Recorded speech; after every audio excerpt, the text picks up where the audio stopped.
মানুষদের বিচারের একটা কাহিনী আপনাকে কেউ শুনিয়েছে কি? সেটা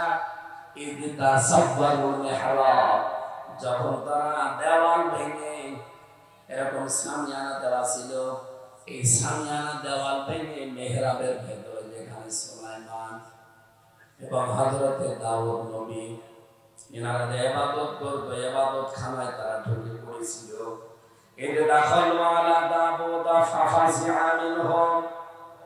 যখন তারা দাউদের এই ঘরে ইবাদত খানায় প্রবেশ করেছে, দুইজন বিবাদী বাদী হযরত দাউদ আলাইহিস সালাম ঘাবড়িয়ে গিয়েছিলেন। কি গো, মানুষটাকে দরজা দিয়ে অথবা জানালা দিয়ে কিছু দেখে, আর এরা দেওয়াল ভেঙে চলে এসেছে ঘরের ভিতরে। তারা ডাক দিয়ে বললেন, ক্বালু লা তাখাফ, ভয় পাবেন না। খাসমানি বাগা বা'দুনা আলা বা'দিন ফাহকুম বাইনানা বিল হক। আমরা দুইজন এসেছি একটা বিবাদ নিয়ে, একটা মামলা নিয়ে। আমাদের ভেতরে আপনি ন্যায় বিচার করবেন। বাংলার মানুষেরা এইটা আমরা আবার বাংলাদেশে ফেরত নিয়ে আসতে চাই। এই 54 বছর বাংলাদেশে বহু গায়েবী মামলা আমরা দেখেছি। এক কথা বসে, আমি গতানুগতিক কথা বলি না, যাই বলি ওখান থেকে একটা শিক্ষা দেখবেন, নিয়ে আসতে পারবেন। হযরতে দাউদ আলাইহিস সালামকে এই দুইজন বাদী আর বিবাদী এসে, তারা কিন্তু দুইজনই এসেছে বিচার চাওয়ার জন্য। খাসমানি বাগা দুইজনে এসেছে, একজন বাদী আর একজন বিবাদী, একে অন্যের বিরুদ্ধে।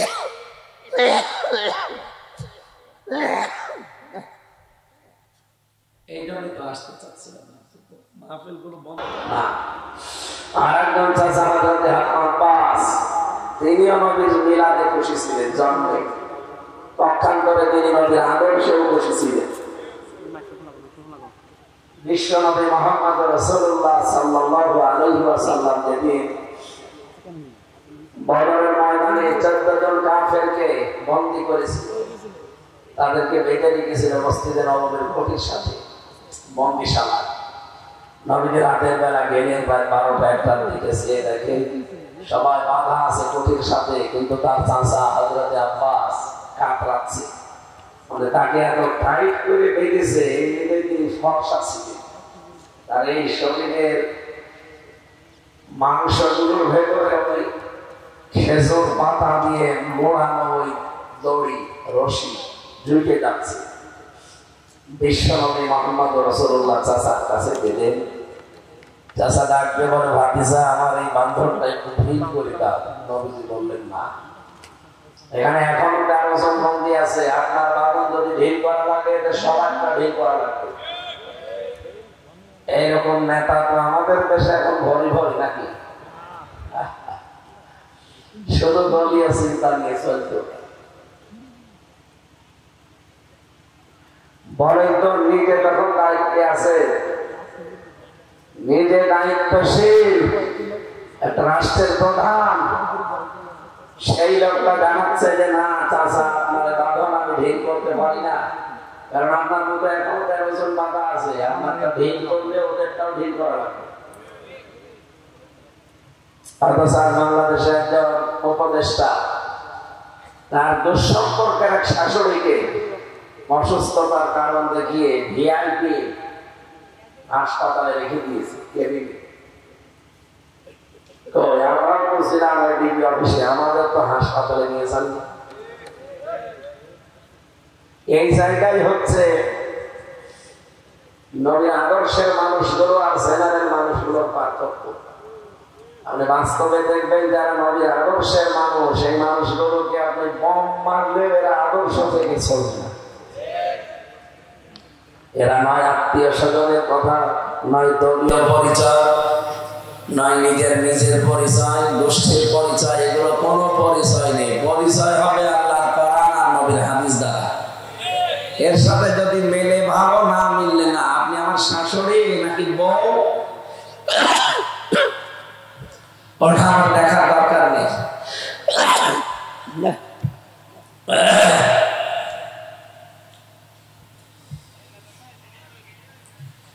নবী হযরত আব্বাসের কানের কাছে মুখ নিলেন, ডাক দিয়ে বললেন, চাচা আপনি আসার সময় আমার চাচির কাছে কিছু সম্পদ রেখে এসেছিলেন, আমি যদি এখন অনুমতি দেন আমি সেই সম্পদ গুলো নিয়ে মুক্তিপণ হিসাবে ওগুলো নেব আর আপনাকে আমি ছেড়ে দিতে পারি। হযরত আব্বাস ডাক দিয়ে বললেন, ভাতিজা বদরে আমি আসার সময় এই যে সম্পদগুলো, এই স্বর্ণের বার গুলো, এগুলো কেউ জানে না, এই দিরহাম গুলো আমি তোমার চাচির কাছে রেখেছিলাম। ওই সময় আমার আশপাশের কেউ ছিল না, কিভাবে টের পেলে তুমি? নবীজি বলেন, চাচা এটা আমাকে আল্লাহর ফেরেশতা জিবরাইল আগেই জানিয়ে দিয়েছে। হযরত আব্বাস সময় বলেন, হে ভাতিজা এত বড় গোপন বিষয় যদি তোমার আল্লাহ তোমার জিবরাইল দিয়ে জানিয়ে দেয়, আমার তো আর কোনো গোপন জিনিস তোমার কাছে নেই, আমার সবই তো তোমার জিবরাইল জানায়, সুতরাং আমার আর নিজের বাপ দাদার ধর্মে রাখতে পারলাম না, তুমি তোমার ধর্মে আমার নিয়ে নাও। তোমার যে চরিত্র বহুত পবিত্র, তোমার যে আদর্শ, যে সিরাত আমি দেখতে পেয়েছি, ছোটবেলা থেকে আমি তোমাকে দেখেছি, কিন্তু বাপ দাদার ধর্ম ছাড়া যায় না, এজন্য ছাড়তাম না। আজকে এত গোপন বিষয় যদি তোমার আল্লাহ তোমাকে জানিয়ে দিতে পারে, আমার নিজের বলে আর কিছুই নেই, সব আমি তোমার জন্য সঁপে দিলাম। বলে সুবহানাল্লাহ। হযরত আব্বাস নবীর শুধু মিলাদ পেয়ে, জন্ম পেয়ে খুশি ছিলেন না, নবীর আদর্শ পেয়েও খুশি হয়ে গিয়েছিলেন। এখানে তিনি হাদিস বর্ণনা করেছেন, মান সাবাকা আল ঈমান মান রাদিয়া বিল্লাহি রাব্বা আবি ইসলামি দীনা আবি মুহাম্মাদির রাসূলিল্লাহ সাল্লাল্লাহু আলাইহি ওয়াসাল্লাম নাবিয়্যা ওয়া রাসূলা। রাওয়াহু মুসলিম।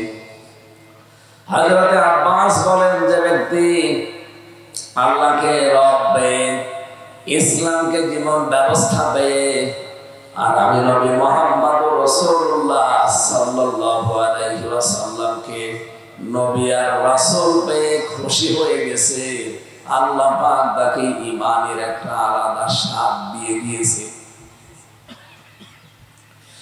আদর্শটা কোথায় ছিল আপনি টের পেয়েছেন? নবীর বিরুদ্ধে যুদ্ধে গিয়েছিল বদরে। সেই লোকটা আজকে বলছে ঈমানের স্বাদ পেতে হলে আল্লাহকে রব মানা লাগবে, ইসলামকে জীবন ব্যবস্থা মানা লাগবে, আর মুহাম্মদ রাসূলুল্লাহকে আদর্শ মানা লাগবে। চট্টগ্রামবাসী যেহেতু এই বিভাগটা একটু ঝামেলা আছে এই শব্দগুলো নিয়ে, এই জন্য আমি নিরসন করতে চাই। আপনি খুব ভালো করে মাথাটা খাটান, বুদ্ধি খাটান, আপনার মাথায় আলা গোবর দেয়নি, মগজ দিয়েছে, চিন্তা করেন আপনি কেন মিলাদ পড়ে 63 দিন কাটাবেন? মানুষের মিলাদ হতে, জন্ম হতে মাত্র 2-4 মিনিট লাগে, কিন্তু তার সিরাত, তার আদর্শ পড়ে আছে 63 বছর। আজকে আপনি লিখে দিয়েছেন সিরাতুন নবী সাল্লাল্লাহু আলাইহি ওয়াসাল্লাম মাহফিল। আমরা সিরাত আকারে আজকে কথা বলবো ইনশাআল্লাহ। রব্বুল আলামিন কোরআনে জানাচ্ছেন, ইন্না সাখখারনাল জিবালা মা'হু ইউসাব্বিহুনা বিল আশি ওয়াল ইশরাক ওয়াত তায়রা মাহশুরাতান কুল্লুন লাহু আওয়াব ওয়া শাদাদনা মুলকাহু ওয়া আতাইনাহুল হিকমাতা ওয়া ফাসলাল খিতাব। সূরা সাদের ভেতরে আল্লাহ জানিয়েছেন, অবশ্যই সকাল এবং সন্ধ্যায় এই যে পাহাড়গুলো দেখতে পান, যেহেতু চট্টগ্রাম বিভাগে পাহাড় আছে, এই পাহাড়গুলো সকাল আর সন্ধ্যায় তাসবিহ পাঠ করে সুলাইমান নবীর সাথে মিলে। কার? পাহাড়গুলো আল্লাহর প্রশংসা করে, তাসবিহ আদায় করে সকাল আর সন্ধ্যায়। হযরতে সুলাইমান নবীর সাথে তারা মিলে, হযরতে দাউদ আলাইহিস সালামের সাথে তারা মিলে, দাউদ নবী যেভাবে আল্লাহর প্রশংসা করতেন মুখের ভাষা দিয়ে, কর্ম দিয়ে, পাহাড় পর্বত যেগুলো ওই জামানায় ছিল, তারা দাউদ নবীর সাথে তাদের যে ভাষা আছে, পাহাড়ের ভাষা কি?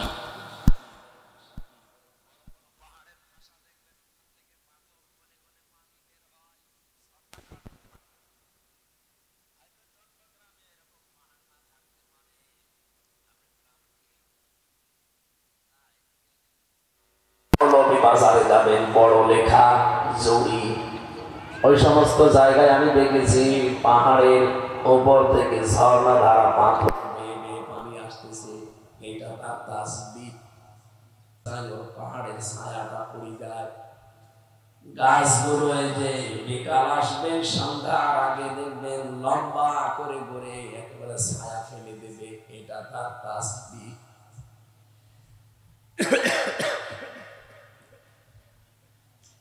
يا جبال أوبي معه والطير وألنا له الحديد। আমি পাহাড়কে বলেছিলাম, হে পাহাড়, আমার দাউদ নবীর সাথে তুমি তাসবিহ আদায় করো। পঙ্খিকুল পাখিদেরকেও বলেছিলাম দাউদ নবীর সাথে তাসবিহ আদায় করো। আমি আয়াতগুলোর দ্বারা এটাই বোঝাতে চাই, রব্বুল আলামিন এই পৃথিবীতে যত সৃষ্টি, সব সৃষ্টি কিন্তু আল্লাহর তাসবিহ আদায় করছে। হয়তো তাদের ভাষা আমরা বুঝি না, আমাদেরকেও আল্লাহ পাক বানিয়েছিলেন তাসবিহ পড়ার জন্য। কথা বোঝে? আমাদেরকে তাসবিহ পড়ার জন্য বানিয়েছেন না। কোরআন আর হাদিস বলছে সাব্বাহা লিল্লাহি মা ফিস সামাওয়াতি ওয়া মা ফিল আরদ। এই পৃথিবীতে আসমানে জমিনে যা আছে সবাই তাসবিহ করছে আমার আল্লাহ। কার? আরো সবাই বলে আমাদের কাজ কি? আমাদেরকে যখন আল্লাহ বানাবেন ওই সময় ফেরেশতারা বলেছিল, হে আল্লাহ, তোমার তাসবিহ লাগবে, তোমার জিকির করা লাগবে। আমরা কোয়াছি আমার নতুন সৃষ্টি তৈরি করার দরকার কি? আল্লাহ পাক বলেন, ক্বালা ইন্নী আ'লামু মা লা তা'লামুন। না, আমি যা জানি তোমরা জানো না। তোমরা মনে করছো আমি মানুষ দুনিয়ায় পাঠাবো আমার তাসবিহ তাহলিল জিকির করার জন্য? না, আমার একটা আলাদা উদ্দেশ্য আছে। আমার সেই উদ্দেশ্যটা কি? মানুষ আমি কেন বানাতে চাই দুনিয়াতে? আল্লাহ পাক আজকের তেলাওয়াত কি দয়াতে এই কথাগুলো দিয়েছেন। আমরা তেলাওয়াত করেছি 31 নম্বর আয়াত থেকে সূরা সাদের। এখানে একটা বিশাল ঘটনার মাধ্যমে আল্লাহ কিছু শিক্ষা আমাদের দিতে চান। ওয়া আলা আতাকা নাবাউল খাস ইদ তাসাওয়ারুল মিহরাব। হে নবী, আপনার কাছে কি ওই ঝগড়াকারী মানুষদের বিচারের একটা কাহিনী আপনাকে কেউ শুনিয়েছে? কি সেটা? ইদ তাসাওয়ারুল মিহরাব, যখন তারা দেওয়াল ভেঙে, এরকম সামিয়ানা দেওয়া ছিল, এই সামিয়ানা দেওয়াল ভেঙে মেহরাবের ভেতরে যেখানে সুলাইমান এবং হযরতে দাউদ নবী এনারা যে ইবাদত করত, ইবাদত খানায় তারা ঢুকে পড়েছিল। ইদ দাখালু আলা দাউদ ফাফাজিআ মিনহুম, যখন তারা দাউদের এই ঘরে ইবাদত খানায় প্রবেশ করেছে, দুইজন বিবাদী বাদী হযরতে দাউদ আলাইহিস সালাম ঘাবড়ে গিয়েছিলেন। কি গো, মানুষ যখন দরজা দিয়ে অথবা জানালা দিয়ে কিছু দেখে, আর এরা দেওয়াল ভেঙে চলে এসেছে ঘরের ভিতরে। তারা ডাক দিয়ে বললেন, ক্বালু লা তাখাফ, ভয় পাবেন না। খাসমানি বাগা বা'দুনা আলা বা'দিন ফাহকুম বাইনানা বিল হক। আমরা দুইজন এসেছি একটা বিবাদ নিয়ে, একটা মামলা নিয়ে। আমাদের ভেতরে আপনি ন্যায় বিচার করবেন। বাংলার মানুষেরা এইটা আমরা আবার বাংলাদেশে ফেরত নিয়ে আসতে চাই। এই 54 বছর বাংলাদেশে বহু গায়েবী মামলা আমরা দেখেছি। এক কথা বসে আমি গতানুগতিক কথা বলি না, যাই বলি ওখান থেকে একটা শিক্ষা দেখবেন, নিয়ে আসতে পারবেন। হযরতে দাউদ আলাইহিস সালামকে দুইজন বাদী আর বিবাদী এসে তারা কিন্তু দুইজনই এসেছে বিচার চাওয়ার জন্য। খসমানি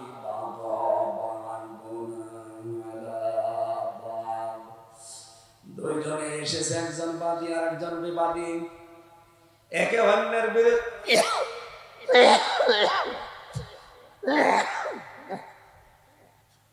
এই জন্য তো আসতে চাচ্ছিলাম মাহফিল গুলো বন্ধ করি, তাহলে আবেগ দিয়ে আপনারা নিয়ে আসেন, কথা বলতে পারছি।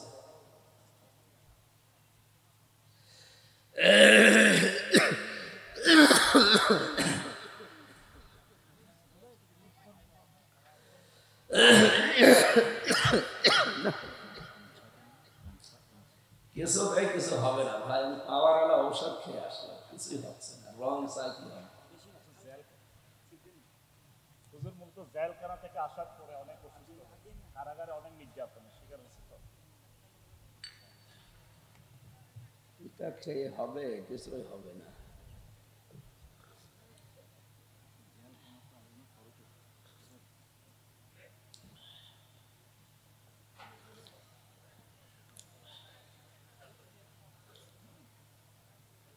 ঠিক আছে, রিমান্ডে সহ জেলখানা সহ এমন কোন প্রচার নেই আমার শরীরে করে না। ওই তো পুলিশ বসে আছে, এরা না এদেরই ভাইরা ভাইরা। আমরা চাই তারা এই 15.5 বছরে নিরপরাধ মানুষদের উপরে মিথ্যা মামলা দিয়েছে, মিথ্যা সাক্ষী দিয়েছে, জুলুম অত্যাচার করেছে রিমান্ডের নামে, বিনা কারণে শিবিরের ছেলেগুলো নিয়ে পায়ের উপরে মাথার উপরে অস্ত্র ঠেকিয়ে গুলি করেছে। প্রত্যেকের বিচার করা দরকার, নয়তো আগামী থেকে ওই শয়তানগুলো তো থাকবে, মনে করবে যে না কিছুই তো হয় না। এখানে 15.5 বছর না 54 বছরের পাই টু পাই হিসাব করা দরকার। যাদের অবৈধ সম্পদ আছে এই 54 বছরে কি করে কামাই করলেন দেখানো লাগবে। শুধু 15 বছরের হিসাব না, 54 বছরের হিসাব দরকার।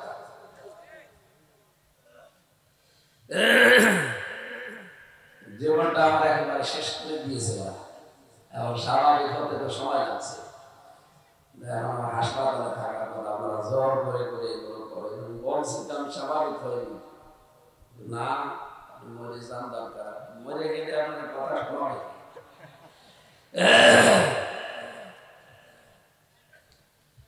তারা দুইজন বাদী আর বিবাদী এসেছে, লক্ষ্য করেন তো কি বলছে তারা। হে দাউদ, আপনি আমাদের ভেতরে ন্যায় বিচার করবেন, আমাদের উপরে আপনি পক্ষপাতিত্ব করবেন না। ওয়ালা তুশতির ওয়াহদিনা ইলা সাওয়াইস সিরাত, আমাদেরকে এমন একটা সুন্দর উত্তম পথ আপনি বলে দেন যেন আমরা কেউ অবিচারের সম্মুখীন না হই। আমি আর এই যে আমার এই ভাইটা, ইন্না হাদা আখি, নিশ্চয় সে কিন্তু আমার ভাই। একজন বিবাদী সে বলছে এটা আমার ভাই, বাদী এসে বলছে আমার ভাই, আর আমরা বিচার চাওয়ার আগে নিজেরাই বিচার করে ফেলি। বিচার একজনের নামে দেওয়ার জন্য থানায় গেলে কত মিথ্যা কথা তার নামে লিখে দিয়ে আসে থানার অফিসারের কাছে, অথচ এই দুইজন বিচার চাইতে গেছে। আমাদেরকে আল্লাহ বানিয়েছে কিন্তু এই পৃথিবীতে। এর পরের আয়াতে দেখবেন, ইয়া দাউদ ইন্না জাআলনাকা খলিফাতান ফিল আরদ ফাহকুম বাইনান নাসি বিল হক। হে দাউদ, তোমাকে কিন্তু অবশ্যই আমি দুনিয়ায় খেলাফতের দায়িত্ব দিয়ে পাঠিয়েছি। তোমাকে এই পাহাড়ের মতো এই পঙ্খিকুলের মতো, এই গাছের মতো, অন্যান্য সৃষ্টির মতো শুধু তাসবিহ করার জন্য, জিকির করার জন্য দুনিয়ায় পাঠাইনি। অবশ্যই আমি অবশ্যই আমি হে দাউদ জাআলনাকা, তোমাকে পাঠিয়েছি খলিফাতান ফিল আরদি, এই জমিনের খলিফা করে, ফাকুম বাইনান নাস, তুমি বিচার যখন করবা মানুষের ভেতরে ন্যায় বিচার করবা। বলেন তো বিচার ব্যবস্থায় না গিয়ে ন্যায় বিচার করা যায়? বলেন বলেন। পরিবারে, সমাজে, রাষ্ট্রে, সব জায়গায় কিছু একটা না পেলে আপনি বিচার করবেন কি দিয়ে? আপনি পরিবারেরও কর্তা হওয়া লাগবে, একটা চেয়ার আপনার জন্য থাকা লাগবে, সমাজে আপনার একটা চেয়ার থাকা লাগবে, পাওয়ার থাকা লাগবে, আদালতে আপনার একটা চেয়ার থাকা লাগবে, রাষ্ট্রে একটা চেয়ার থাকা লাগবে। নয়তো আপনি বিচার করবেন কোথায় বসে? আমরা তো ওইটাই চাচ্ছি এখন। আজ মুসলমানেরা এই দেশে ইসলামপন্থী যারা ইউনিয়ন থেকে শুরু করে সংসদের যে চেয়ার আছে, প্রতিটি চেয়ারে এরা থাকবে আর বিচার এরা করবে। এরা যদি বিচার করে, ন্যায় বিচার করবে। ডাক্তার আফামা খালিদ আপনাদের চট্টগ্রামের সন্তান, উনি কয়েকদিন আগে জানিয়েছে আলেম ওলামা যদি রাজনীতিতে আসে, ব্যবসায় করতে আসে, তাহলে এই দেশের মানুষ ভেজাল মুক্ত খাবার পাবে। আলেমরা যদি ব্যবসায় আসে, কর্মজীবন তৈরি করে, এরা খাদ্যে ভেজাল দেবে না, ফরমালিন দেবে না। তা আলেমরা ব্যবসা করবে, আলেমরা সমাজ চালাবে, আলেমরা রাজনীতি করবে, আলেমরা বিচার ব্যবস্থায় বিচার করবে। এই কাজগুলোর দায়িত্ব আল্লাহ দিয়েছিল যারা কিতাবের জ্ঞান রাখে। কিন্তু আমরা যারা কিতাবের জ্ঞান রাখে তারা হয়ে গেছি ওই পাহাড়, ওই পঙ্খিকুল, ওই গাছ গাছালি, ওই পিপিলিকা। ওদের আল্লাহ যে দায়িত্ব দিয়েছে ওইটা আমরা এখন নিয়েছি। ওদের দায়িত্ব তাসবিহ করা, ওদেরটা আমরা নিয়েছি। আর আমাদের দায়িত্ব জমিনে থাকা। জমিনে থাকলে বিচার করা লাগে না লাগে না? জমিনে থাকলে ব্যবসা করা লাগে না লাগে না?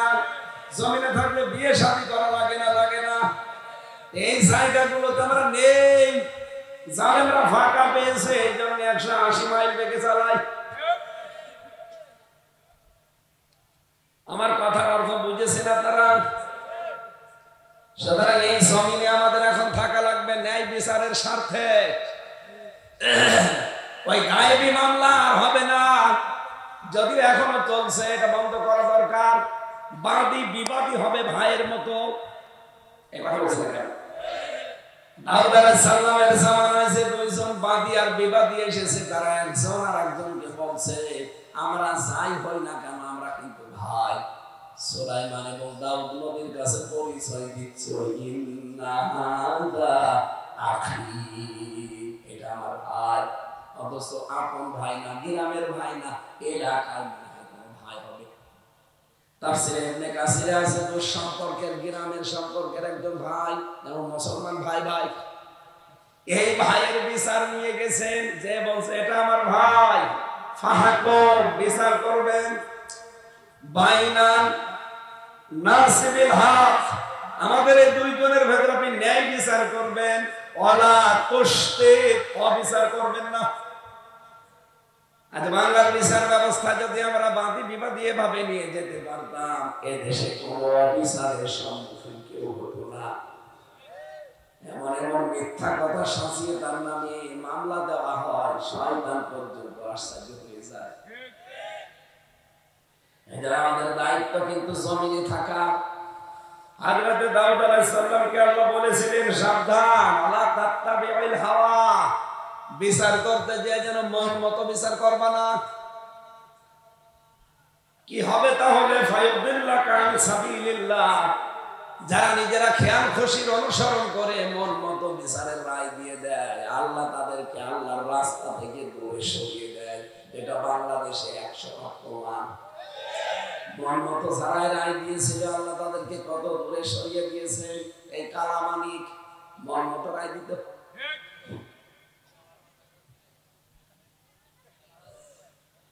ওর এজলাসে বিষয় উঠেছিল আল্লামা সাইদের, সর্বশেষ যে মামলাটা ছিল এটা ধর্ষণ মামলা। অ্যাডভোকেট তাজুল ইসলাম উনি জিজ্ঞাসা করছে, এই মেয়ে মাওলানা সাইদি তোমাকে ধর্ষণ করেছে? বলছে জি হ্যাঁ। কত সালে? তোমার জন্ম তারিখ কত? 1975 সাল। ধর্ষণ করেছে কত সালে? বলছে যুদ্ধের সময় 71 সালে।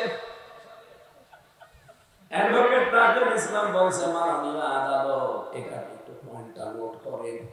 ওর জন্ম 75-এ, ধর্ষণ হয়েছে 71-এ, এটা কি রুহের জগতে? মামলা ওই দিনই মিটে যাওয়ার কথা না? কিন্তু কালামানিক বিচারপতি শামসুদ্দিন কালামানিক এই শয়তান জানিয়েছে যে আমি সাইদির ফাঁসিটা দিতে পারলাম না, আমার জীবনের বড় আফসোস। এরা যে বিচার করতো সবগুলো মন মতো রায় দিত, নিজে মনে যা চায় আর উপর থেকে ম্যাডাম যা বলে তাই। এই কারণে ফায়ুদিল্লাহ কান সাবিলিল্লাহ, আল্লাহ বলেন ওদেরকে আমি আল্লাহর রাস্তা থেকে ছিটকে ফেলে দিয়েছি। যতই আপনি তাদের কাছে ভালো কথা বলেন, হেদায়েতের কথা বলেন, জীবনও ফিরবে না, কারণ তাদের যে অপরাধ সীমানা পার হয়ে চলে গেছে। এই জন্য বিচার ব্যবস্থায় যারা আল্লাহর নিয়ম নীতি এবং বিবেক বহির্ভূত কোন রায় যারা দেয় মন মতো, আল্লাহ তাদেরকে হেদায়েত থেকে দূরে সরিয়ে দেয়। এই বাংলাদেশ তার চাক্ষুষ প্রমাণ। একেবারে পরিবার থেকে শুরু করে তাকান, একেবারে আন্তর্জাতিক যতগুলো বিচার ব্যবস্থা আছে সবগুলো আজ রায় হয় মন মতো, খেয়াল খুশি। আল্লাহ এই জন্যই তো মানুষকে সব দূরে সরিয়ে দেয়, হেদায়েতই দেয়। নাই তো সেই জায়গায় পৌঁছিয়েছিল ও তো তওবা করে ফেরত আসার কথা। গলার পাতা শুয়েছিল, গলায় গামছা দিয়ে ধরে নিয়ে গেছে পুলিশে। পচা ডিম খাইল কয়েকবার, এরপরে 20 দিন দিয়ে গেছে। আর কত অপমান করবে আল্লাহ? ওর যদি হেদায়েত থাকতো, ওই যেদিন কলা পাতা ছিল ওই দিনই ওর মনে হয় হেদায়েত হয়ে যাওয়ার কথা। কিন্তু শয়তানের বিদ্যা এখন কমেছে, এখনো বলে জেলখানার ভেতর উল্টা পাল্টা বক্তব্য দেয়। আমি কয়েকদিন আগে গাজীপুরে ছিলাম, কাশিমপুর কারাগারের পাশে। আমি যে ছেলে ছিলাম কন্ডেম ছেলে, ওর পাশের ছেলে ওই শয়তান এখন আছে। কারারক্ষী এসে আমার বলছিল ওই কালামানিক আমার আন্ডারে আছে। ঠিক আছে, ওর বিসি উড়িয়ে গেছে, ওর বিসির কোনো কাজ নেই। ও বিসি দিয়ে কি করবে? বউ ছেলে দিয়ে ধান। আর শয়তান জন্ম নিয়েছে কোলাঙ্গার, কোথায় আছে কোন দেশে পালিয়ে জানি না, ব্যারিস্টার নিঝুম মজুমদার, এর টুকরা টুকরা করা দরকার। এতগুলো মানুষ এই দেশ থেকে বিদায় নিল, 2732 জন মানুষ হত্যা হয়েছে, এখনো পর্যন্ত ওই রাক্ষস মহিলা কোনদিন সরি করেছে? এতগুলো মানুষের দল খালি করে এখন আবার আজকে বক্তব্য বলতেছে আমি কি কিছুই করিনি। হ্যাঁ করেছ, আসলে পারিনি। আর 35,000 মানুষকে পঙ্গু করে আমাদের কাছে বোঝা বানিয়ে দিয়েছে, এই করেছ। আর কি করেছ? কিছু করিনি। কোটি কোটি টাকা মারি টাড়ি করে সব সুইস ব্যাংকে পাঠিয়েছে। দেশটা আজকে একেবারে ফকলা হয়ে গেছে।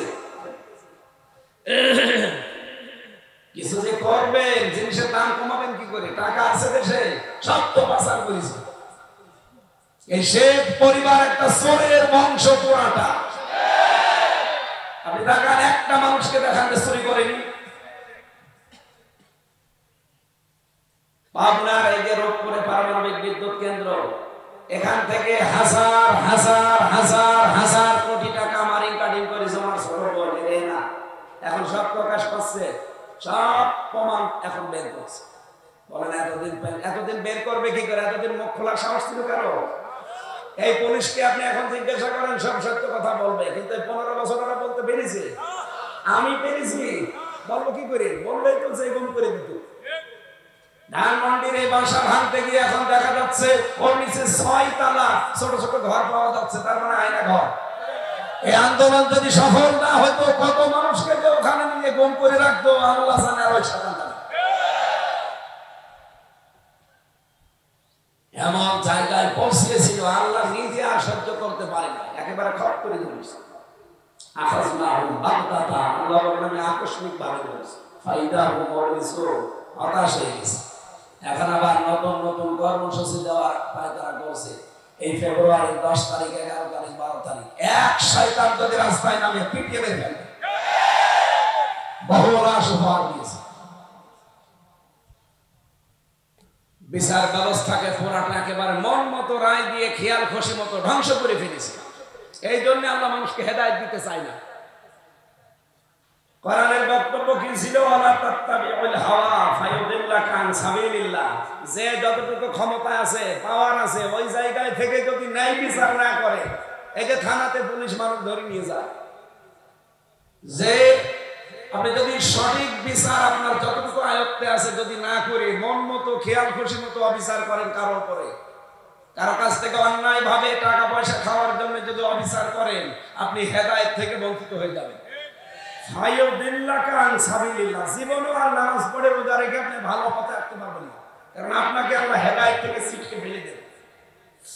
এতটুকু আল্লাহ শেষ করেন, ইন্নাল্লাযীনা ইয়াযিল্লুনা আন সাবিলিল্লাহ, নিশ্চয় যারা আল্লাহর পথ থেকে বিভ্রান্ত হয়ে যায়, লাহুম আযাবুন শাদীদ, তাদের জন্য যন্ত্রণাদায়ক শাস্তি আল্লাহ রেডি করে রাখছে। তার পরিবারে সে শান্তি পাবে না, সমাজে শান্তি পাবে না, মরণের পর তো পাবেই না।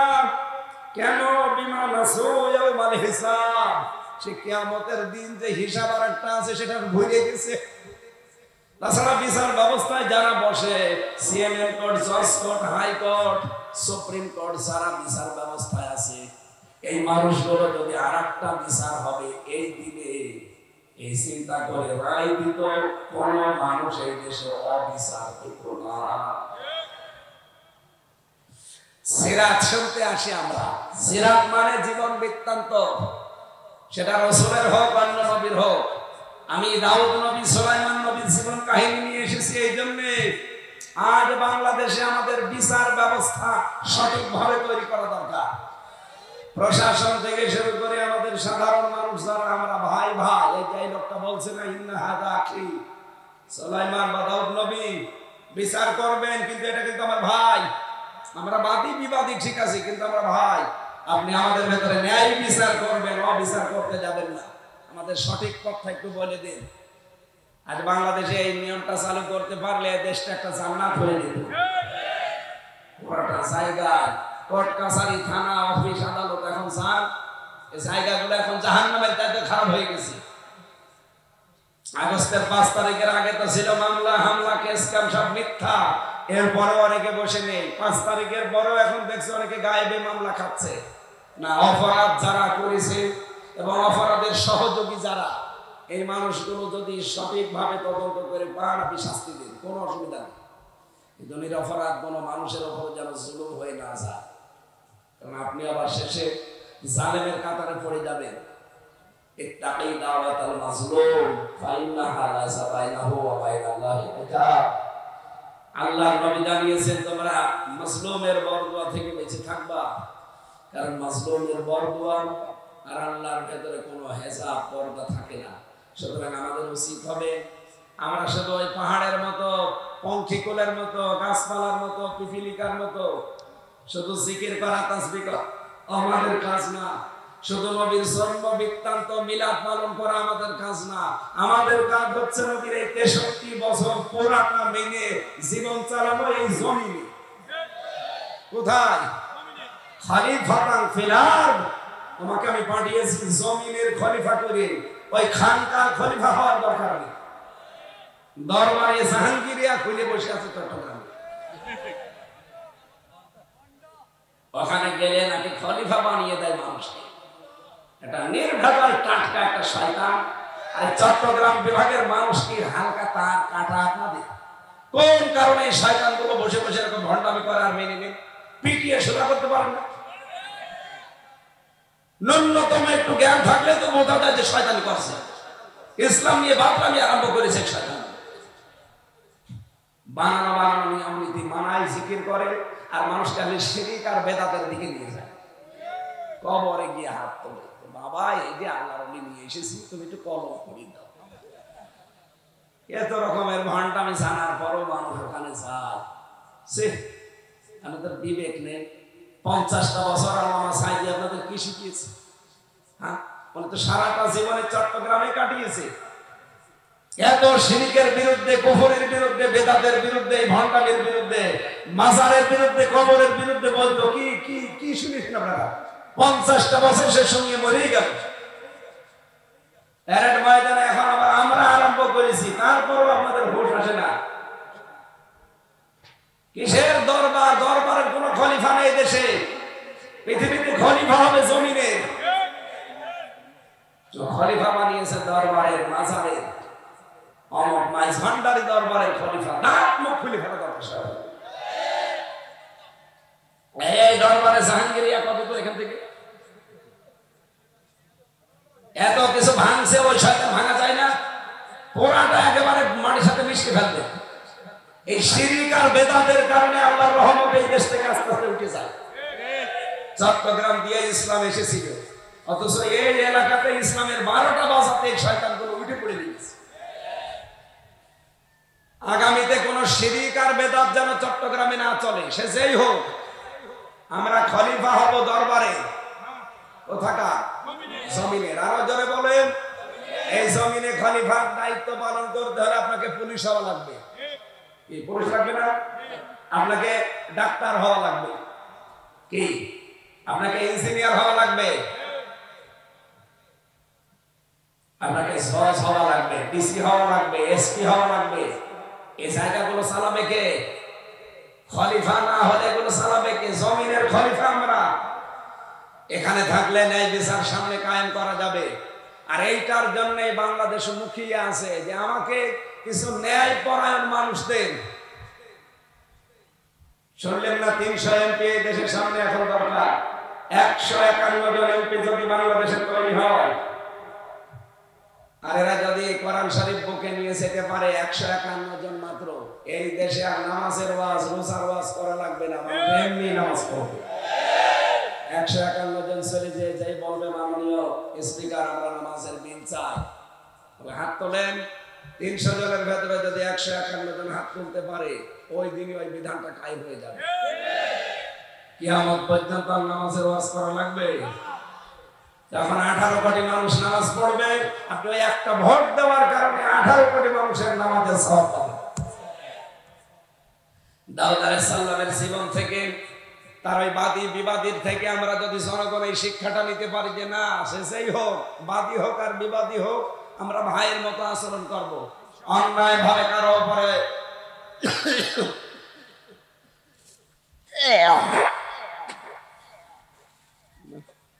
আর হবে না, শেষ করে দিলাম ভাই। আর কাউকে থাকবে না,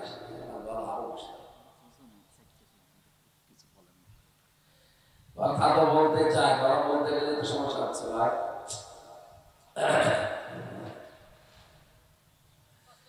ন্যায় বিচার তো আসলে আমরা দেখি না। ন্যায় বিচার কিভাবে করে, এটা করলে কেমন দেখা যায় দুনিয়া।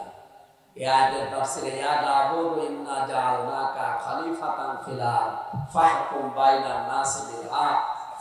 তাফসীরের ভেতরে হযরত ওমরের কাহিনীটা পেয়েছি আমরা। তার সন্তান আবু শামা মদ খেয়ে মাতলামি করার কারণে যৌবনের তাড়নায় শয়তানের ধোঁকায় তিনি জিনা করে ফেলেছিলেন।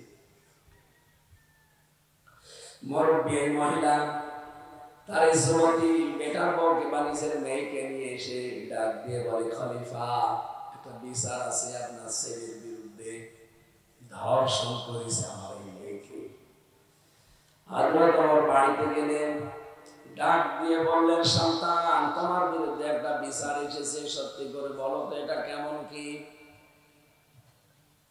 আমি ডাক দিয়ে বলছি, হ্যাঁ বিচার এসেছে, এই কাজ আমি করেছি, তবে আমি স্বাভাবিক ছিলাম না, নাবিজ খেয়েছিলাম। নাবিজ এটা খেলে মাতলামি করে মানুষ, মাথার দিকগুলা ঠিক থাকে না, খাবার কারণে আমি নিজের উপরে কন্ট্রোল হারিয়ে ফেলি। এরপরে বন্ধুদের পাল্লায় পড়ে জেনা করে ফেলেছি। বাবা যাই হয়েছে আমারে মাফ করে দেন। হযরত ওমর বললেন, মাফ আমার কাছে না, মাফ চাও আল্লাহর কাছে। যেহেতু আমি দায়িত্বে আছি, এই দেশে কোরআনের বিচার চলে, ন্যায় বিচার আমি কোরআন দিয়ে করব, এটা ছেলে হোক আর আমার মেয়ে হোক।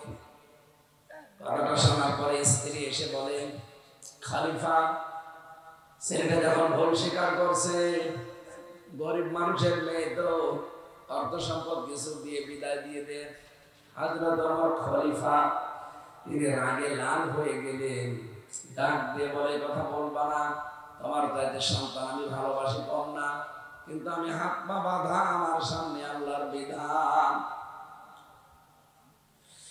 জান্নাতকে ডাক দিয়ে বললেন, শুরু করো বিচার যেটা আছে। যেহেতু অবিবাহিত, এই জন্য 80টা বেত মারা লাগবে, আর বিবাহিত হলে মাটির ভেতরে বুক পর্যন্ত গেড়ে দিয়ে পাথর মেরে দুনিয়া থেকে বিদায় করে রাখবেন। যেহেতু অবিবাহিত, 80টা মারবে। একটা, দুইটা, তিনটা করে 100টা বেত মারা লাগবে। 100টা মিয়া ছেলে একবারে মরে গেছে, তারা ধোয়ালেন, কবর দিলেন। কবর শেষ করে বাড়িতে আসলেন। সন্তান যে বালিশ নিয়ে ঘুমিয়ে থাকে, বালিশটা বুকের ভেতরে নিলেন, হাওয়া করে কাঁদতেছেন। স্ত্রী বলে, খলিফা বারবার আপনাকে আমি নিষেধ করলাম, এরপরও শুনলেন না, এখন এসে ছেলের বালিশ নিয়ে ক্রন্দন করেন। হযরত ওমর বলে, স্ত্রী আমিও তো বাবা, আমারও মায়া আছে, কিন্তু এতক্ষণ যা করেছে এটা আমার আল্লাহর বিধান।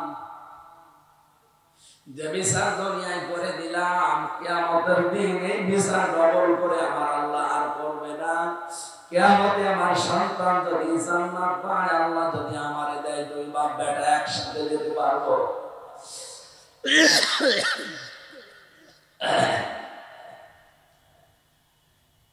এই ছিল খেলাফতের দায়িত্ব পালন করা। আজ পৃথিবীতে যারা সামনে আসবে আমাদের, এই মানুষগুলোকে আমরা এরকম খলিফা চাই, যারা নিজের ছেলে না, নিজের মেয়ে না, নিজের বউ না, নিজের দলীয় ধর্ম দেখবে না, দেখবে এটা মানুষ কিনা। হযরত ওমর কি পারতেন না ওই গরিব মহিলাকে কিছু অর্থ সম্পদ, টাকা পয়সা দিয়ে বলতেন, ধমক দেয়, আর ঝামেলা করো কেন, যাও, গরিব মানুষের আবার ইজ্জতের কিসের দাম, যাও। ও মহিলা একটা কথা বলার ক্ষমতা ছিল না, কারণ হযরত ওমরের যে রাগ। কিন্তু আল্লাহর বিধানের সামনে তিনি একেবারে নেতিয়ে গেলেন, পানির মতো হয়ে গেছেন। না, কিচ্ছু করার নেই, নিজের ছেলে। তারপরেও বাংলার মুসলমানেরা, আমি বারবার তো এইটাই বলতে চাই যে আমরাও এইটা চাই। এই বাংলাদেশে আমরা এরকম একটা বিচার ব্যবস্থা চাই, পরিবার থেকে একেবারে সুপ্রিম কোর্ট পর্যন্ত। এটা যদি সত্যি আমরা কোরআন দিয়ে কায়েম করে ফেলতে পারি, আগামীর বাংলাদেশ মেরি জান্নাত হয়ে যাবে। নবীদের জীবন থেকে, নবীদের সিরাত থেকে এই বিষয়গুলো আমরা নিতে চাই না। শুধু নবী 13 বছর মাইর খেয়েছে, হুজুর ওই কথা বলেন, 13 বছর মাইর খেয়েছে, বলে পাবো কি? আমরা তো 15 বছর মাইর খেয়ে ফেললাম, কথা বলেন না। উনি 13 বছর মাইর খেয়েছেন, হুজুর ওই ওয়াজ করেন, খুব ভালো লাগে। হ্যাঁ, ওইটা ওনার সিরাত, ওনার আদর্শ। ওই ওয়াজ করবো কি? আমরা তো ওই ওয়াজ মেনে চলি, কারণ 15 বছর আমরা মাইর খাওয়া। নবী 13 বছর মাইর খেয়ে 10 বছর রাষ্ট্র চালিয়েছেন কোরআন দিয়ে। আমরা যেহেতু 15 বছর মায়ের অলরেডি খেয়ে পেয়েছি, এখন আমরা অন্তত 10 বছর কোরআন দিয়ে রাষ্ট্র চালাতে পারবো না? এটা তো আমাদের অধিকার। এখন নবী যদি 13 বছর মায়ের খেয়ে 10 বছর চালাতে পারে রাষ্ট্র, আমরা 15 বছর মায়ের খেয়ে 10 বছর চালাতে পারি, এটা আমাদের হক। সুতরাং এই হক আমরা সামনে আদায় করতে চাই। এখানে বিভ্রান্ত হওয়া যাবে না যে না এ আর কি, এ দুনিয়ার কাজ। কে বলেছে দুনিয়ার কাজ? দুনিয়ার কাজ বলে কিচ্ছু নেই, সব আখিরাতের কাজ। যা করবেন ওইটা দিয়ে আপনার আখিরাত তৈরি হবে। আল্লাহ আমাদেরকে মেনে চলার তৌফিক দিন, বলেন আমিন। ওমা খালাকনাস সামাওয়াতি ওয়াল আরদা ওমা বাইনাহুমা বাতিলা যালিকা যান্নাল্লাযীনা কাফারু ফাওয়াইলুল লিল্লাযীনা কাফারু মিনান নার। আল্লাহ পাক বলেন, দুনিয়ার মানুষেরা, এতক্ষণ বিচারের কথা, ন্যায় বিচারের কথা বলছিলাম কেন জানো? কারণ দুনিয়ায় আসমান আর জমিনে আমি যা বানিয়েছি একটাও অনর্থক বানাইনি। যদিও কাফেররা মনে করে এগুলো এমনি বানানো, এমনি কোনো জিনিস বানানো নেই। পায়খানার ভেতরে যে কোটি কোটি পোকাগুলো দেখতে পান, ওইটার কোনো না কোনো কাজ আছে। কোন জিনিস আল্লাহ এমনি বানাননি। ওয়ামা খালাকনাস সামাওয়াতি ওয়াল আরদা ওয়ামা বাইনাহুমা বাতিলা। আসমান জমিনের কোনো কিছু আল্লাহ অনর্থক সৃষ্টি করেননি। আল্লাহর এক বুজুর্গ বান্দা পায়খানা করতে গিয়ে কিলবিল করা পোকাগুলো দেখে চিন্তা করছে, আল্লাহ তুমি বলেছো আসমান জমিনে কোনো কিছু এমনি বানাওনি, প্রত্যেকের কাজ আছে। এই পায়খানার ভেতরে পোকা, এর আবার কি কাজ? আমার মনে হয় এইটা তুমি কোনো কাজের জন্য বানাওনি, এটা অনর্থক। আল্লাহ রাব্বুল আলামিন তার এই কথাটা শোনার পরে তার শরীরে এমন একটা রোগ দিয়েছে। আমাদের এই শরীরের ভেতরে এমন এমন রোগ আছে যেগুলো শুধুমাত্র ঔষধের কাজ না, এমন জিনিস লাগবে যেটা মুখে বলা যায় না। এই যে জ্বর বেশি হলে এমন একটা জায়গায় কি দেয়, ওটার নাম সাপোজিটা দেয় কোথায়? যেখানে দিক বলেন তো, এসব কথা মানুষকে বলা যায়, অথচ জিনিস দিলে আপনার জ্বর কমবে। আল্লাহর এই বুজুর্গ বান্দা এমন একটা রোগে পড়ার পরে ডাক্তার শেষ কবিরাজ দেখিয়েছে। কবিরাজ বলছে, হ্যাঁ এই রোগের ঔষধ আমি বানাতে পারি, আমার সময় দেন। ঔষধ বানিয়ে দিয়েছে। 3 দিন পরে দেখা যাচ্ছে আস্তে আস্তে সুস্থতা অনুভব করছে। লোকটা ডাক দিয়ে বলে, ভাই কি দিয়ে কি বানালেন? আমি তো ভালোই অনুভব করছি। কবিরাজ বলছে, আল্লাহর কসম আমি কিছু বলতে পারবো না। না বলা লাগবে, বলা লাগবে মানে যে পায়খানার ভেতরে যে পোকা আছে ওইটা আমি 3টা গোড়া করেছি, এরপর ঔষধের এই পাতার সাথে মিশিয়ে মিহি করে ফেলেছি, রোগে শুকিয়েছি, বড়ি বানিয়েছি, ওইটা দিয়েছি। সঙ্গে সঙ্গে সেজদায় পড়ে গিয়ে রব্বুল আলামিন আমারে মাফ করে দেন। আমি যে মনে করছিলাম ওই কিলবিল করা পোকার কোনো কাজ নেই, এখন দেখি আমার জীবন বাঁচানোর কাজে লেগেছে। রব্বুল আলামিন কোরআনে কারিমে জানিয়েছে, আল্লাযী খালাকা সাবআ সামাওয়াতি তিবাকা মা তারা ফি খালকির রাহমানি মিন তাফাউত ফারজি'ল বাসারা কাররাতাইন। আসমান জমিনের দিকে একটু বারবার তাকাও না কেন? আমি তো কোনো কিছু অনর্থক বানাইনি। কাফেররা হয়তো ধারণা করতে পারে এগুলো প্রকৃতির নিয়ম না, প্রকৃতির নিয়ম বলে কিছু নেই, সবগুলো আমি আল্লাহর সৃষ্টি। আমি আল্লাহর স্রষ্টা, এমনিতে কিছু বানাই না, প্রতিটি জিনিসের ভেতরে আমার উদ্দেশ্য আছে। আমরা জানালুল্লাযীনা আমানু ওয়া আমিলুস সালিহাতি কাল মুফসিদিনা ফিল আরদ আজআলুল মুত্তাকিনা কাল ফুজ্জার। আল্লাহ পাক বলেন, এই পৃথিবীতে যে মানুষগুলো ঈমানদার মুমিন আর যারা বেঈমান, যারা ফাসাদ সৃষ্টি করতে ভালোবাসে, হে নবী আপনি তাদের কাজ কারবার জীবনও সমান পাবেন না। যারা দুনিয়াতে ঈমান আনবে, ঈমানের উপরে যারা আমলে সালেহ করবে, তারা কি ওই মানুষগুলোর মতো যারা দুনিয়ায় ফাসাদ সৃষ্টি করে, বিশৃঙ্খলা তৈরি করার জন্য সব সময় দুর্বিসন্ধি করে বেড়ায়? সুতরাং বাংলাদেশ শান্ত হয়ে যাওয়ার পর ঈমানদারদের কাজ হবে এটা আরো শান্ত রাখার চেষ্টা করা, আর বেঈমানের কাজ হবে এটাকে কি করে অশান্ত করা যায়। আমরা জানুল মুত্তাকিনা কাল ফুজ্জার, হে নবী মুত্তাকি যারা আর ফুজ্জার যারা, এদেরকে আপনি কখনো সমান ভাববেন না।